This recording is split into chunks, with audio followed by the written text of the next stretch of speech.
Good morning everyone and welcome to our 81st commemoration of the Araw ng Kagitingan. City Vice Mayor Cecilia B. Velos de Asis, the members of the Sangguniang Panglungsod,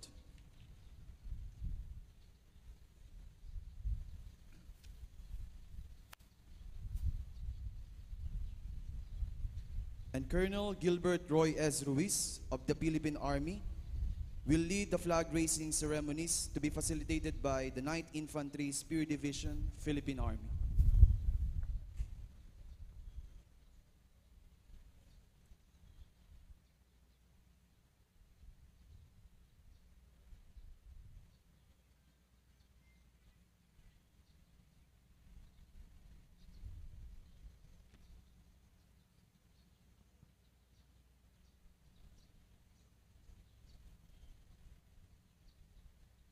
Ladies and gentlemen, the Philippine National Anthem.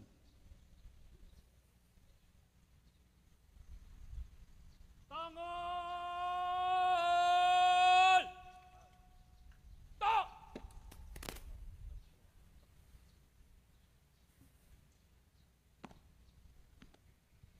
Kalpunan, pinuno, hugay, kamay. Na!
Kalpunan, pinuno, baba, kamay. Na! Kalpunan, harap sa kanan. Harap.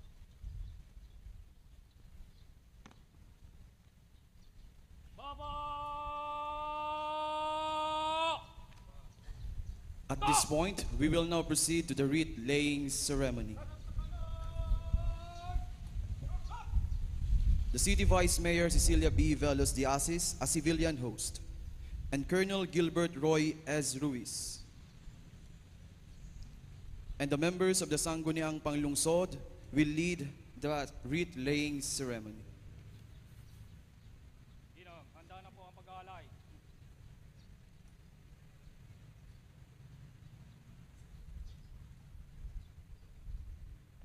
Kalpunan, harap sa kanan. Harap.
For the community flower offering, may we call on the DepEd Naga to be led by Arturo Armea and the school principals of DepEd Naga.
And that concludes our wreath-laying ceremony. May we request everyone to please settle down.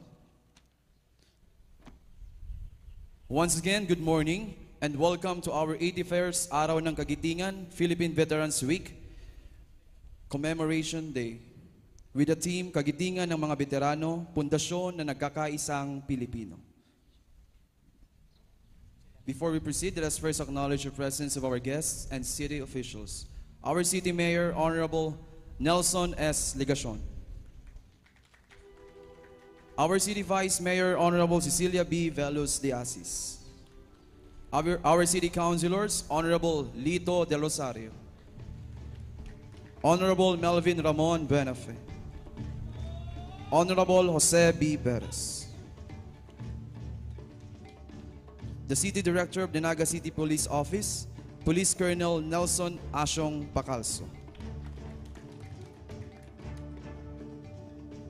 The Infantry General Staff Corps of the Philippine Army and the Deputy Brigade Commander of 902 Infantry Brigade, Philippine Army, Colonel Gilbert Roy S. Ruiz. The Head of the Philippine Veterans Affairs, Ms. Aline C. Solano.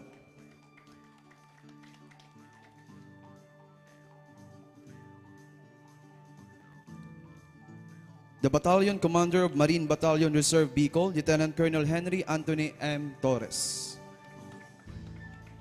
Our City Fire Director, Senior Inspector Peter Paul B. Mendoza. And our Jail Warden of the BJMP Naga, Senior Inspector Jerome A. Guerrero. And the Wardress of the NCDJ Female Dorm of the BJMP, Senior Inspector Joy Fabriaga Milanar. And our School Principal of the Naga Central School 1, Mr. Frederick M. Baldoza. And the Head of the Girl Scouts of the Philippines, Ms. Lani L. Menya.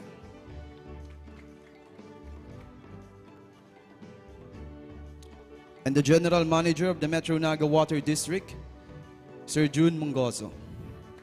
Good morning, sir. Also, our City Councilors, Honorable Hilda Gail Abunal Gomez. Honorable Antonio Dodit Beltran.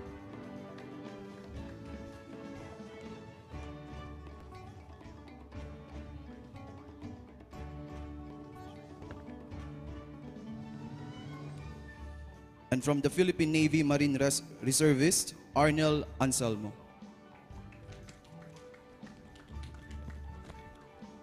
And the School Principal of Santa Cruz National High School, Principal Lorena Gonzalez. And Master Sergeant Fernando Abunal from the Philippine Navy Marine.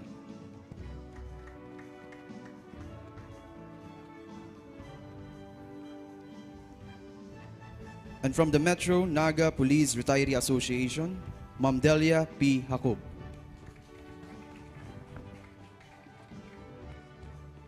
And the school principal of the NCSAT, Mr. Noel A. Perez. And the school principal of San Isidro National High School, Mr. Ramon Jeronimo. And the education program specialist of DepEd Naga, Sir Arturo A. Armea.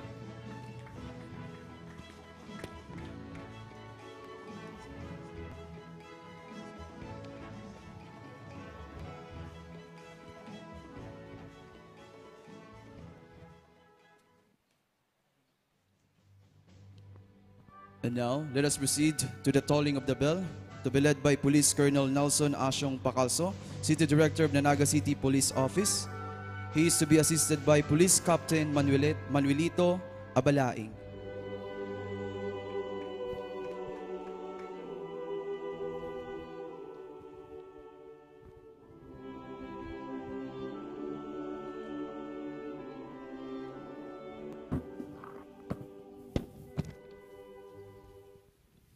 Tolling of the bell. This bell of remembrance tolls for everyone who have all that was humanly possible and beyond for the defense of this nation and the sanctity of freedom. For the Filipinos who rallied without hesitation for life and liberty, and for those who persevered throughout the enemy occupation. For the Filipino and American prisoners of war who endured and died in the horrible death march in April 1942. For the civilians who, despite the danger of enemy retaliation, assisted and collaborated with the soldiers and guerrillas.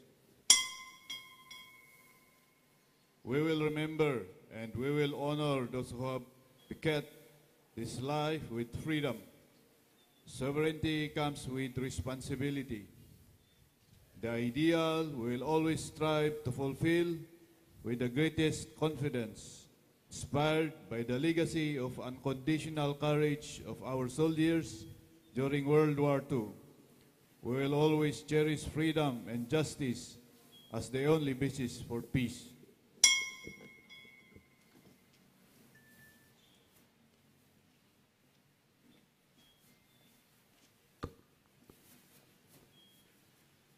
Thank you, Police Colonel Nelson Asyong Pacalso, the City Director of Naga City Police Office.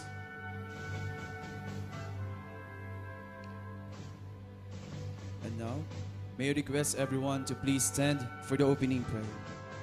To be led by Kurt Jules V. Madrid and Francis Jansen Pacarso of Universidad de Santa Isabel. Let us put ourselves in the presence of the Lord, in the name of the Father, and of the Son, and of the Holy Spirit.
Where there is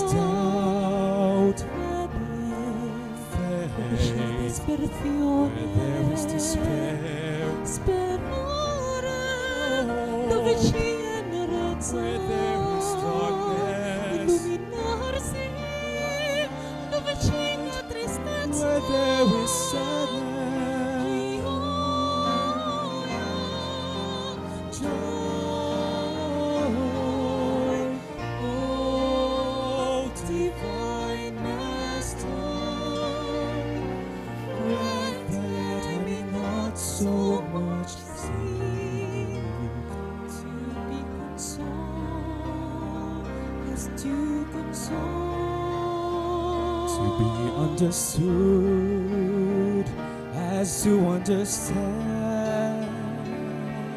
To be loved as to love. As to love. For it is in giving that we receive. It is in pardoning that we are pardoned. It is in Dying that we are born again. It is in dying that we are born again. It is in dying that we are born again to eternal life.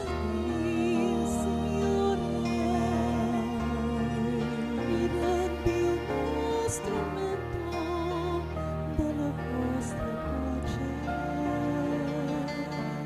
Lord, Please, Lord, make me an instrument of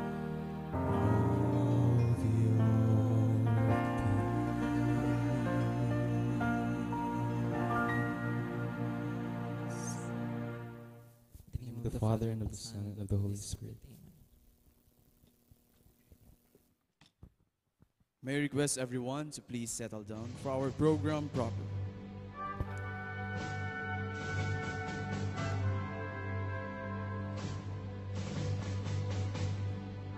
Once again, welcome to the Araw ng Kagitingan Commemoration Day with the team Kagitingan ng mga Veterano, Pundasyon na Nagkakaisang Pilipino.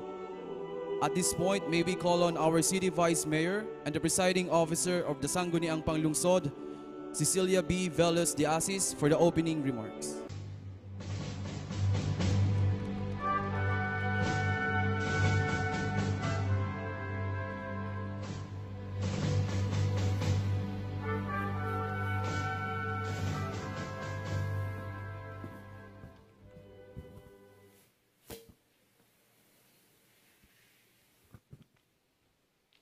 Honorable Mayor Nelson Ligacion, our beloved City Mayor, City Councilor, Councilor Omar Benafe, Councilor Lito del Rosario, Councilor Joe Perez, Councilor Gail Abunel Gomez, Councilor Dodit Beltran,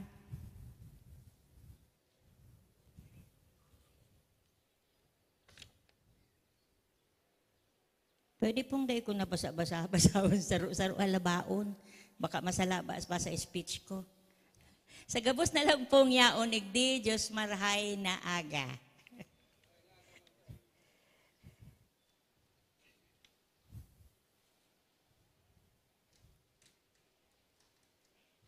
Naugma po ako as in honra ko na i-welcome ang gabos sa aldaw na iniyo on a very special occasion, the National Day of Valor or Araw ng Kagitingan.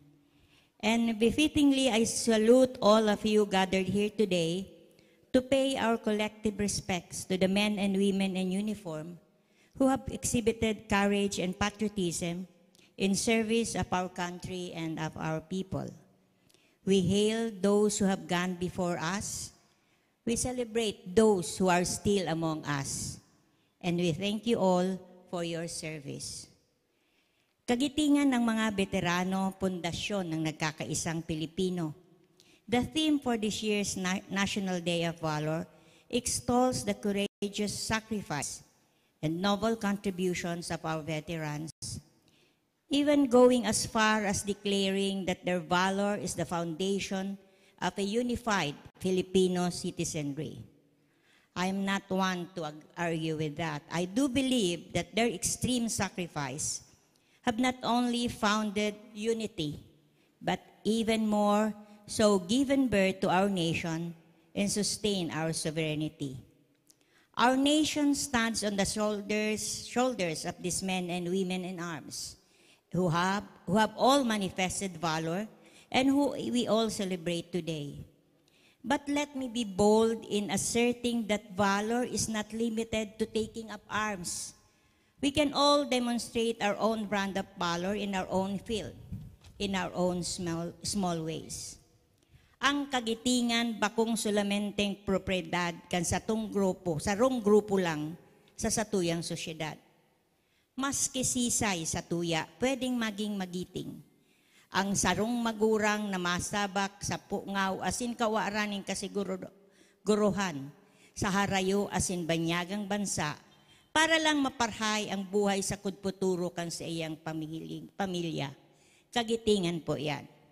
Ang mga teachers na minamatang amay para magtukad ning bukid, para makatukdo, maglakaw ning harayo sa mga aki, nayaraon sa hararayong komunidad. Kagitingan man po yan.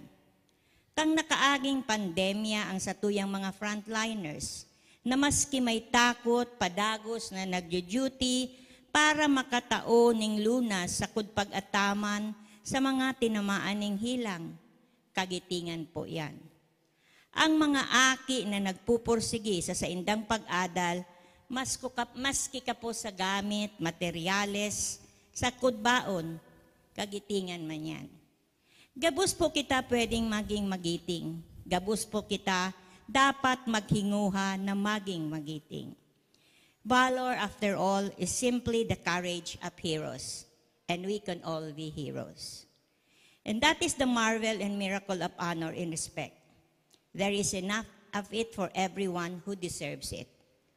Honoring the valor of civilians does not diminish the honor and respect accorded to and deserved by our soldiers and veterans. Let us also remember and pay homage to the valor of our unsung heroes. In closing, I'd like to point out that the irony that in order to attain and safeguard peace, we need to go to war. I would like to extend my gratitude to all our men and women in uniform, past, present, and future, for our independence, our sovereignty, our peace, and even our unity. Your service always is and will always be very much appreciated. Liwat marhay na aga po sa gabos, asin Diyos mabalos. Thank you very much, City Vice Mayor Honorable Cecilia B. Velos de Asis.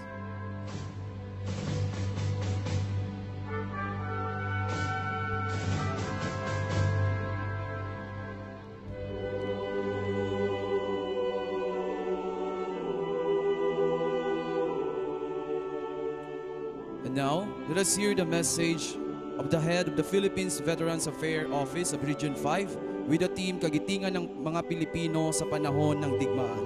Ladies and gentlemen, Miss Alin C. Solano.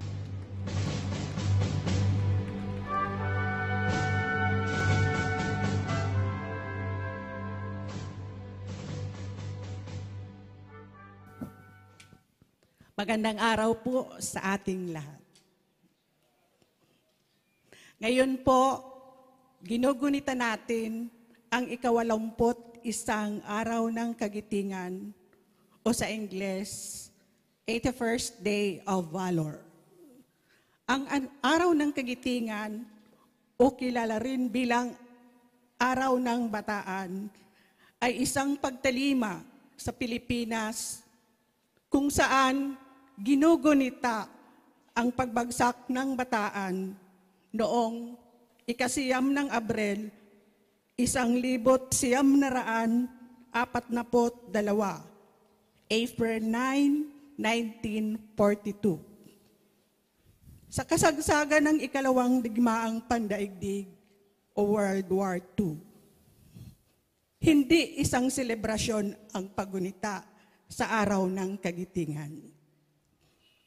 Ito ay isang pag-alaala o commemoration sa katapangan ng mga Pilipino na nakipaglaban at nagbuwis ng buhay para sa bansa. Kahit na bumagsak ang depensa ng bansa sa Corregidor, sa Bataan noong April 9, 1942. Ang aming tanggapan, ang Philippine Veterans Affairs Office, o PVAO for short, ay isa sa mga ahensya ng gobyerno na naatasan na manguna sa ganitong mga pag-alaala. Besides pension and other benefits administration, PBAO's core value, core function is the memorialization of veterans' heroic deeds. Kaya po, ang PBAO ay nandito sa okasyong mga ganito.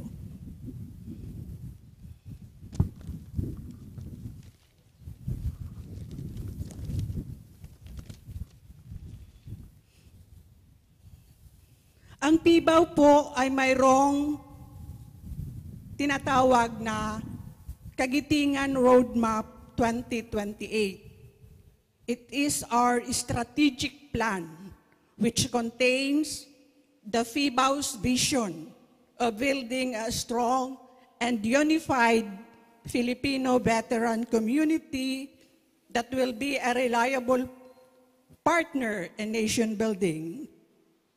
Part of Kagitingan Roadmap 2028 is inculcating patriotism among the youth, our future defenders. This may be a part of Honorable Buenap's message. Another po reminder or information dissemination na po ito, ang veterans po, ang major classification, World War II veteran, saka yung post-World War II veteran. Kasama na po tayo dito sa post-World War II veteran. Ang post-World War II veterans, those are veterans comprising the Kagitingan Builders in time of peace, which later will form part of General Bao's message. And finally, this year's commemoration theme, Kagitingan ng mga veterano, Pundasyon ng Nagkakaisang Pilipino, will be expounded by no other than our beloved Mayor, Honorable Nelson S. Ligacion.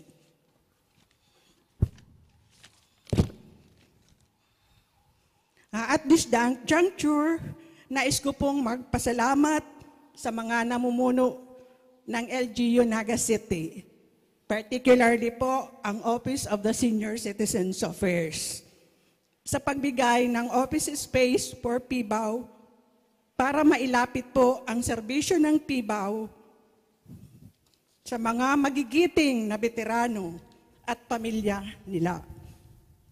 Salamat din po sa pagbigay kalinga at pag-alaala sa apat na living World War II veteran ng Naga City. Again, maraming salamat po.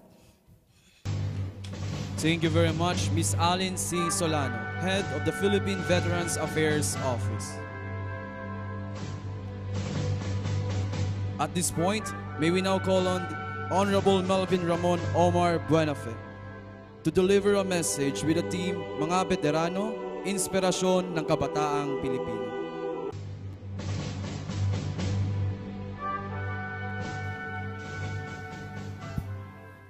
Sa atin pong iginagalang na alkalde ng siyudad ng Naga, Mayor Nelson Ligacion, sa atin pong pinuno ng Sangguniang Panlunsod, ang kagalang-galang na Cecilia Velos Nene de Asis, ang mga membro po ng Sangguniang Panlunsod, at nandito po ngayon si Councilor Antonio Dodit Beltran, si Councilor Gail Abunal Gomez, si Councilor Joe Perez, si Councilor Lito Del Rosario, at nandito rin ang ating City Administrator, former Councilor Elmer Baldemoro. Ang nagre-represent po ng PBAO, ang head ng Regional PBAO, Ms. Alin Solano. Ang mga contingents po ng PNP na pinapangunahan ng ating City Director, Police Colonel Nelson Pacalso, Ang ating pong mga kasamahan sa AFP na kasamahan po ng ating panauhing Major General Adonis Bahaw na nire-represent po ngayon ni Colonel Gilbert Roy Ruiz ng 902nd Infantry Brigade. Siya po ay ang Deputy Brigade Commander. Ang mga representante po ng PENAPRAI, organization po ng mga retired na mga kapulisan natin. Nandiyan po si retired Colonel Manny Gisik. Nandiyan rin po silang retired Colonel Delia Jacob at mga kasamaan pa.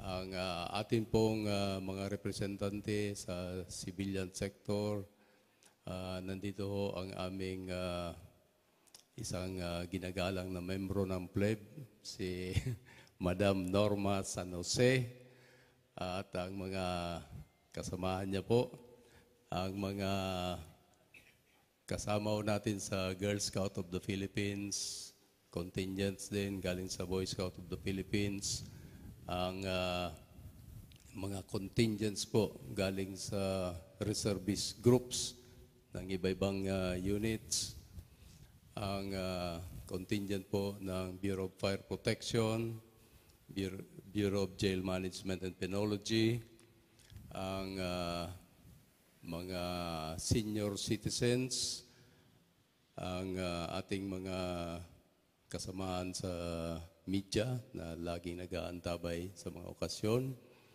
Ang mga kasamahan ko po, mga sabi nga ni Madam Solano kanina, ay mga post-war veterans, mga kapwa veterano ko po. At yung iba pa pong mga panauhin na nandito ngayon, mapagpalang umaga sa inyong lahat. Kahapon po ay maaliwalas at mapayapa nating naidaos ang araw ng pagkabuhay matapos ang ginanap ng mga aktibidad na napapaloob sa Semana Santa. Kaya Happy Easter po sa inyo, Gabos. Ulit. Hindi maiwasang maisip natin ano kaya ang naging Semana Santa 81 years ago ng ating mga kapwa Pilipino. That was April 1942. Kung saan bumagsak ang depensa ng Bataan at tuluyan ang nasakop ng mga Hapones ang Pilipinas. Marahil hindi na alintana ng mga kabataan ngayon ang mga sakripisyo at kabayanihan kung saan inialay mismo ang sariling buhay ng ating mga veterano upang matamasa natin ang ating kalayaan. Marahil hindi na feel o hindi na makarelate ang bagong henerasyon kahit na ito'y laging makita sa Facebook, TikTok at iba pang mga social media platform. Kaya ngayon, nandito po tayo at nagkakaisa upang sariwain ang nakaraan, upang magpugay at magpasalamat sa ating mga magigiting na veterano na pundasyon ng ating pagkakaisa bilang mga Pilipino. Balikan natin ang yugto ng nakaraang kasaysayan na ito ho ay nakapublish din sa internet. The Battle of Bataan lasted from January 7 to April 9, 1942. It was the most intense phase of the Japanese invasion of the Philippines during World War II. By this time, the Japanese forces controlled nearly all of Southeast Asia. The Bataan Peninsula and the island of Corregidor were the only remaining Allied stronghold in the region. Despite the lack of supplies, Americans and Filipino forces managed to fight the Japanese for 3 months. As their combined forces made a last stand, the consequent delay in the invasion caused the Japanese valuable time and prevented immediate victory at the Pacific area. When the Philippine-American soldiers in Bataan finally gave up or surrendered, they became prisoners of war. Nung sumiklab po ang pangalawang pangdaigdigang gyera at simulang nasakop ng Hapon ang Pilipinas noong January 1942, marami ang natigil o naantala ng mga aktibidad sa Pilipinas. Ang mga negosyo, komersyo, mga proyekto ng gobyerno, pati na mga pag-eskwela ng mga estudyante. Dahil maliban sa mga pagkasira ng linya ng transportasyon, mahalagang gusali at mga sasakyan at iba pa, kasama na sira ang mga paaralan. Nagsiuwian ang mga estudyante galing sa mga paaralan sa Manila tungo sa kanilang lugar at probinsya at marami sa mga kabataan ang napasabak sa gera bilang mga miyembro ng USAFE or US Armed Forces in the Far East. Bilang kasapi sa gerilya. Ito po ay malapit sa akin itong pangyayaring ito dahil ang aking yumaong ama ay isa pong member din ng USAPE noong panahon. Pagkatapos na siya ay umuwi galing sa pag-eskwela sa UST, siya po ay na-enlist sa USAPE at kasama sa mga nag-ooperate dito sa may Isarog area. Marami ngayon sa ating mga buhay pang veterano ng World War II ang mga nasa huling yugto na ng kanilang buhay o matatanda na. At marami ay nasa 90 na at pataas ang edad. Ngunit noong sumiklab ang digmaan at sinakop ng Hapones ang Pilipinas, marami sa ating mga naging sundalo ay nasa murang edad. Ang iba ay mga teenager at mga tutoy pa lamang noong panahon. Ngunit dahil sa matinding pangangailangan ng sitwasyon, ang mga kabataan napilitang gumanap sa tungkulin para sa bayan at takuin ang mabibigat na responsibilidad. Naputol o naudlot ang kanilang tinatamasang buhay na walang suliranin bilang kabataan. At ang mga kasiyahan at gawaing pangkabataan ay naputol din. Ang kapalit ay ang pagtugon sa mga makabayang responsibilidad tulad na pakikipaglaban para sa kalayaan, para sa seguridad at kaligtasan ng mga kababayan. Kasama na rin ang paghanap ng mga kinakailangan ng kanilang mga sariling pamilya. Sa mga misyon na ibinigay sa kanila bilang sundalo, dalawa lang ang pwedeng mangyari, mamatay o mabuhay. Kung mabubuhay ay wala ring kasiguruhan kung matutugunan ang pangangailangan. Marami pa ang kwento ng sakripisyo at kabayanihan. Sa kwento ng veteranong si Dr. Jose Javier, ito po ay isa sa pinakamatandang veterano na nag-edad lampas 100.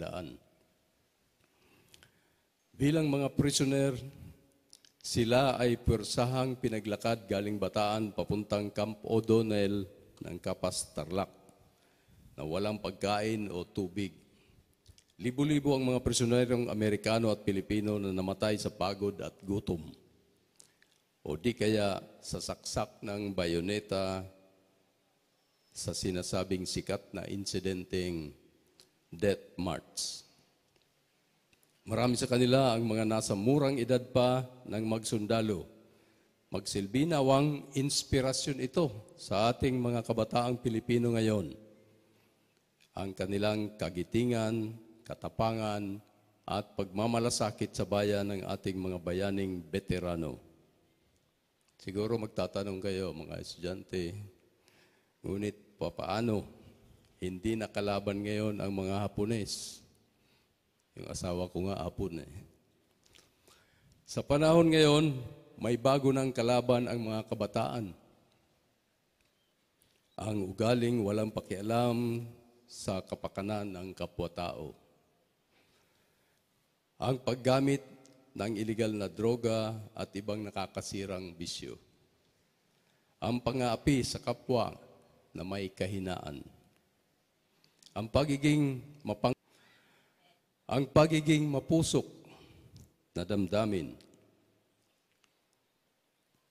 At dahil sa mapusok ng damdamin, minsan maraming na aksidente sa daan.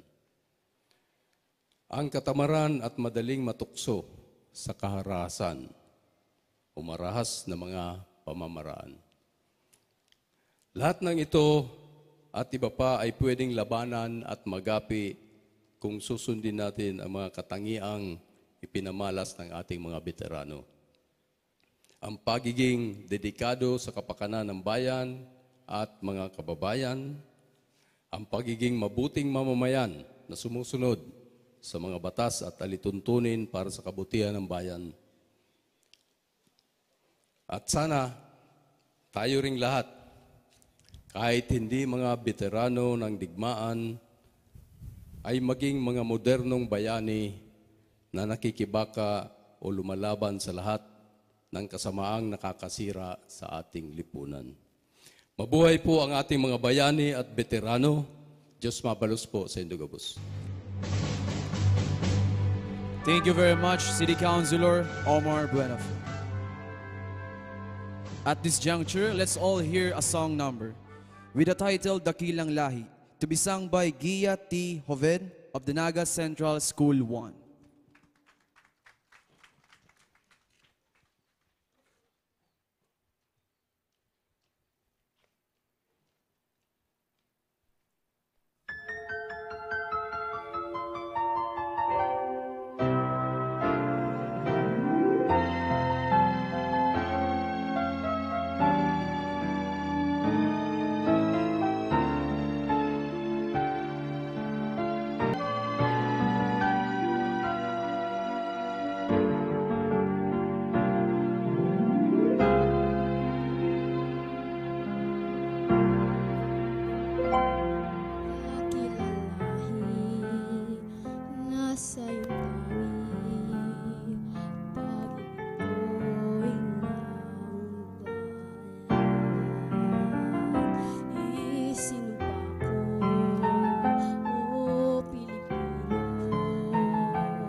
Thank you for that patriotic performance.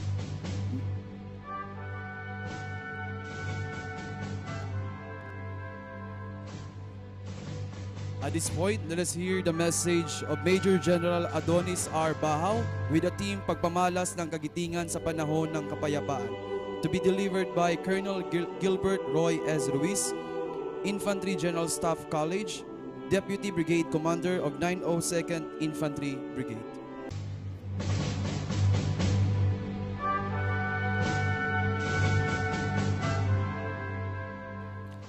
Una po ang aking pagbati at paggalang sa mga VIPs po na nandito ngayon, na pinangunahan po ng ating City Mayor, Honorable Nelson Legacion, sir. Sa ating pong Vice Mayor na naging honorary po kanita sa wreath laying, Honorable Cecilia Velis Diasis, ma'am. Sa mga City Councilors po na nandito, i-special mention ko na lang po yung aming upper class sa Academy, si General Melvin Ramon G. Buenaficer. Sa surviving veterans and their families, to Miss Alid C. Solano of the Philippine Veterans Affairs Office, sa aking counterpart sa aming counterpart sa Philippine National Police, Police Colonel Nelson Pacalso, the City Director. Sir, thank you. Sa Battalion Commander ng Marine Battalion Reserve, Bicol, Lieutenant Colonel Henry Torres. At sa ating City Director of DILG Naga, Attorney Maria Dio Careza, ma'am. Kaisa ang aming butihing punong general. By the way po, ipagpaumanhin niyo po na hindi naka-attend ang aming commander, si Major General Adonis Bahaw. Meron siya po ngayon ay nag-host ng equally important activity po sa division na maaga po namin na-schedule at may mga bisita din po kami. Kaisa ng aming butihing punong general, Magat General Adonis R. Bahaw, nais ko pong ipaabot ang aking mainit na pagbati at taus-pusong pasasalamat sa lahat ng naririto ngayon, particular sa ating mga veteranong sundalo na nakikiisa sa pagdiriwang ng ating ika-81 anibersaryo ng Araw ng Kagitingan, na may temang Kagitingan ng mga Veterano, Pundasyon ng Nagkakaisang Pilipino. Bilang kinatawan ng aming punong general, bigyan niyo po ako ng pahintulot na basahin ang kanyang mensahe ngayong araw. Ngayong umaga ay muling sasariwain ang mga sakripisyo at kabayanihan na ipinamalas ng ating mga ninuno, ang kanilang kagitingan na nagsisilbing ehemplo at nagbibigay ng inspirasyon sa mga sundalo at tagapagtanggol ng bayan sa kasalukuyang panahon. Kaya naman, naway patuloy nating alalahanin at bigyang pugay ang kanilang mga di matawarang sakripisyo upang magsilbing paalala sa ating tungkulin bilang isang Pilipino na mahalin at bigyang halaga ang ating bansa. Naway bawat isa sa atin ay nakahandang maglingkod at ipagtanggol ang ating inang bayan sa anumang banta ng karahasan at mga nais na manlupig dito. Kaugnay nito, makakaasa po kayo na ang kaming mga sundalo dito sa Bicol na bumubuo ng 9th Infantry Spear Division ay patuloy na mananatiling matatag sa pagsusulong ng iba't ibang programang mangangalaga at magpoprotekta sa kapayapaan at kaunlaran dito sa buong Kabikulan. Gayon din, hangad po namin ang inyong patuloy na pakikiisa at pakikipagtulungan upang mapagtagumpayan at maabot natin ang ating iisang mithiin, ang magkaroon ng tunay na kapayapaan at walang humpay na kaunlaran. Isa na nga dito ay ang nagkakaisa nating paglaban sa komunistang grupo na patuloy naghahasik ng karahasan at takot sa ating mga kababayan. Huwag sana nating hayaan na mayroon pang mga dagdag na inosenteng buhay na masayang dahil sa maling ideolohiya na ipinapakalat ng komunistang grupo. Naniniwala ako na kaya nating silang puksain dahil walang imposible kapag tayo ay nagtutulungan at nagkakaisa. Sa muli, salamat at maligayang araw ng kagitingan. Mabuhay ang Pilipinas, unquote. Yan po ang mensahe ng aming punong general, Major General Adonis Bahaw. Marhay nga aga, Diyos mabalos. Thank you, Colonel Gilbert Roy S. Ruiz, Deputy Brigade Commander of 902nd Infantry Brigade.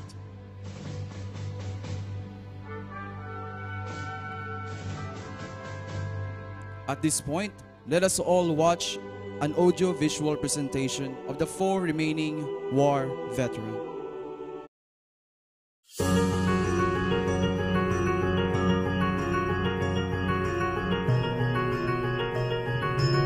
May regalo po kami sa imo.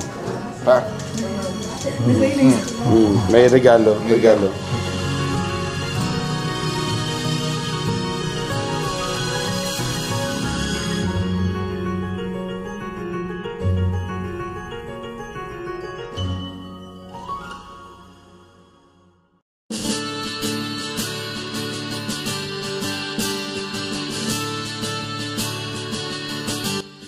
Salamat na dakula pagrumdum nindo sa mga veterano, lalo na kaning korta na itinaong tabang sa kuya.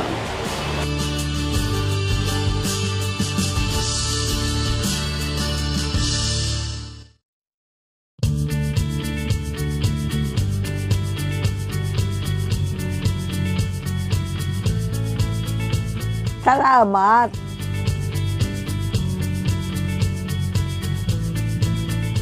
Thankful ta sindan ang nagtutuyo dai na maduman ang mga gurang. Salamaton po sa Indo.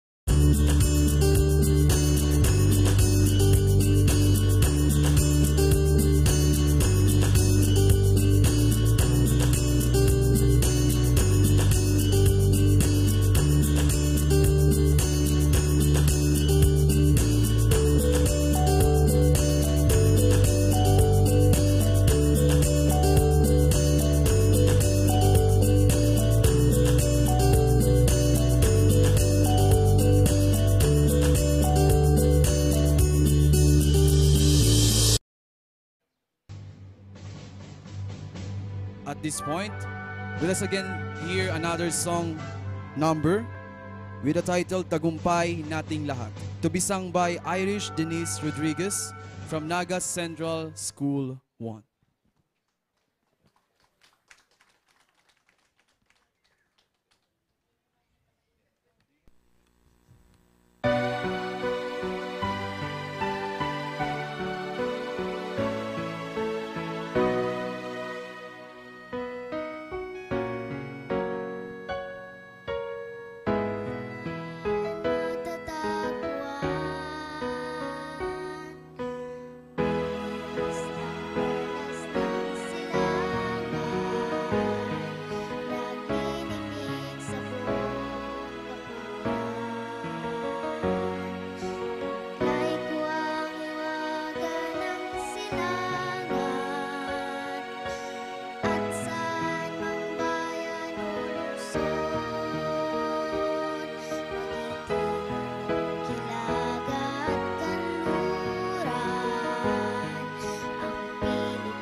Thank you, Ira Denise Rodriguez of Naga Central School 1. And now, let us all hear the message of our City Mayor, Honorable Nelson S. Legacion, with the team Kagitingan ng mga Veterano, pundasyon na nagkakaisang Pilipino.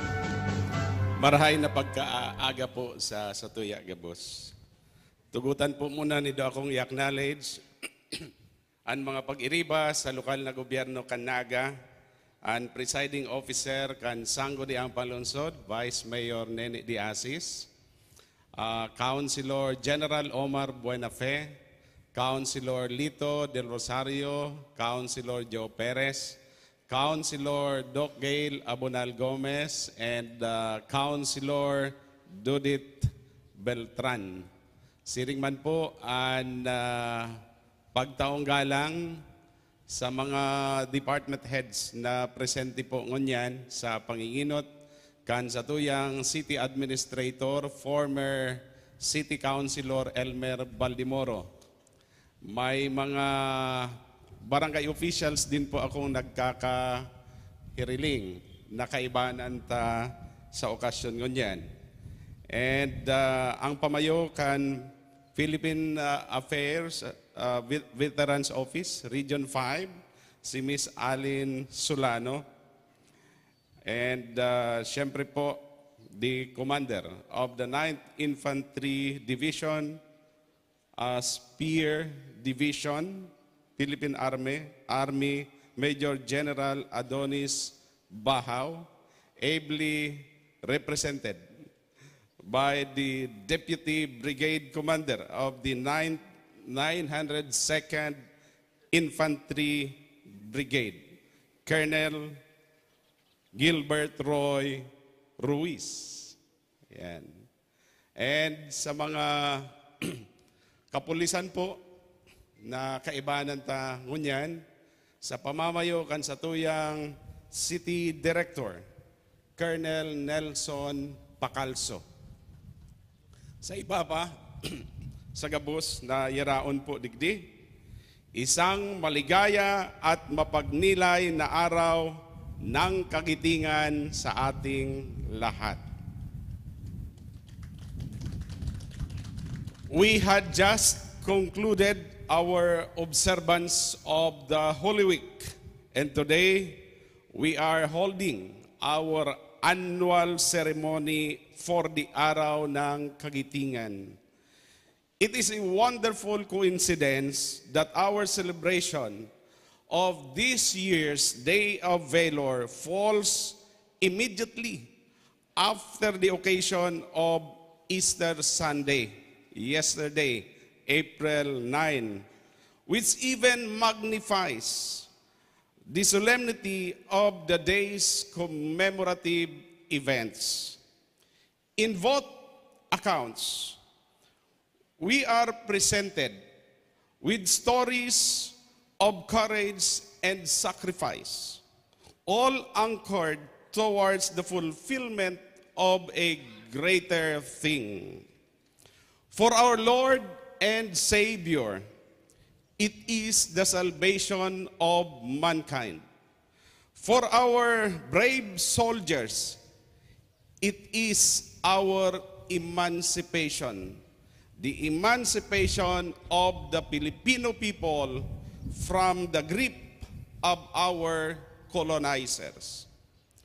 Year in and year out, on occasions like this, we are invited to look back and remember the noble deeds of our ancestors whom we hail as heroes, to not forget the foundation of our independence as a nation, to build upon this history, and to likewise embody the same traits and character that they possess. In today's event, it is the virtue of kagitingan or valor. We may therefore ask ourselves, paano ba tayo magiging magiting? This noble character is demonstrated by our brave soldiers when they mounted a stubborn defense in Bataan for about 3 months against the Japanese invasion of the Philippines 81 years ago. Aside from the enemies that surrounded them from all sides, that 3-month siege was also a struggle within the camp against hunger and diseases that our soldiers experienced on the battleground. Unfavorable circumstances that soon led to their surrender and the eventual fall of Bataan. Nonetheless, that downfall is not what our people saw back then. Instead, they came to witness that strong defense which persisted against the insurmountable odds, and that left a mark carved deep into their hearts and ignited all the more their quest for liberty. That last line of defense persevered because our ancestors refused to give up the dream of a free and better country. And we now know that their sacrifices were not in vain. Their labors and pains remain significant reminders in the long story of our independence. In the same way that our brave heroes displayed faith and gallantry in holding firm to the freedom that the Filipino people deserve, we are also encouraged to hold fast our one hope and desire, a better Naga that the Nagueños deserve. Here in our beloved city, our commitment remains anchored on our long-term vision of being an maugmang lugar. We continue to envision a happy city of Naga that is healthy. Healthy in a sense that is vibrant and productive, smart, resilient, and more, enabled by people-centered development and collaborative governance. About 4 years ago, we started the fight for this endeavor. We made it clear in our agenda that without losing sight of social services, attracting domestic and foreign investors to develop the local economy and generate jobs is the way forward. This, together with tourism promotion and therefore providing the necessary infrastructure, will be the major focus of our administration. Unfortunately, we were met with a series of unfavorable events. The pandemic nearly made us halt our pursuits. We were faced and still are facing many criticisms and oppositions, but we did not and still do not lose heart. Now, we are seeing positive changes and developments. Yet, we are not even halfway. There is still a long way to go towards the realization of our aspirations. The message is clear. We will continue what we have started. By all odds, with our eyes strongly set on our goal, we will all together be relentless in advancing our aim of a happy, sustainable, and livable city of Naga. May our good Lord guide us in this undertaking, taking also from His own example of enduring the cross for the greater joy and glory that He saw beyond it. Padagos man lugod kitang biyayaan kan mahal na Diyos, marhay na pag-aaga po sa Satuya Gabos.